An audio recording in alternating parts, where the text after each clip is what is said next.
Les anévrismes et les dissections sont les deux principales pathologies qui peuvent affecter l'aorte thoracique, dont l'issue sans traitement est souvent fatale.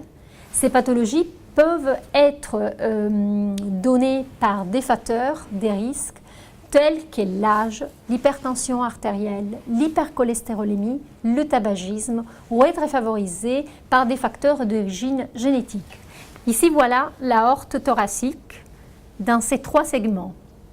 L'aorte ascendante, reliée au cœur, l'aorte thoracique descendante et le segment horizontal appelé crosse aortique.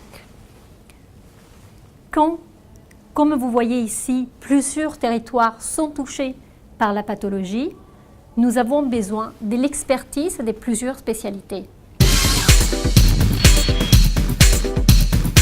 Pour traiter ces pathologies qui sont très complexes, on doit réaliser la plupart des cas une reconstruction complète et pour cela il faut effectuer ce qu'on appelle un arrêt circulatoire. C'est-à-dire qu'il faut arrêter la circulation de l'organisme et cet arrêt est possible grâce à l'utilisation de la circulation extracorporelle. La circulation extracorporelle permet de dériver le sang vers une pompe qui va l'oxygéner et le refroidir et le réinjecter dans l'organisme.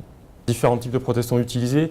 On utilise généralement des prothèses vasculaires classiques, mais depuis peu, on dispose d'une prothèse assez innovante qui est constituée de deux parties. Une partie classique, une prothèse classique qui va être implantée de façon conventionnelle en chirurgie cardiaque ouverte par réalisation de sternotomie. La deuxième partie va pouvoir être déployée directement dans l'aorte sur une partie en fait, où on n'a pas accès par la chirurgie ouverte. Et ce qui va permettre de réaliser une réparation complète de ces lésions fort complexes. Ici, nous avons le cas d'une patiente qui présentait une lésion étendue de la crosse aortique et de l'aorte thoracique descendante. La première étape, nous avons réalisé en collaboration chirurgien vasculaire et chirurgien cardiaque un traitement avec l'utilisation d'une prothèse hybride.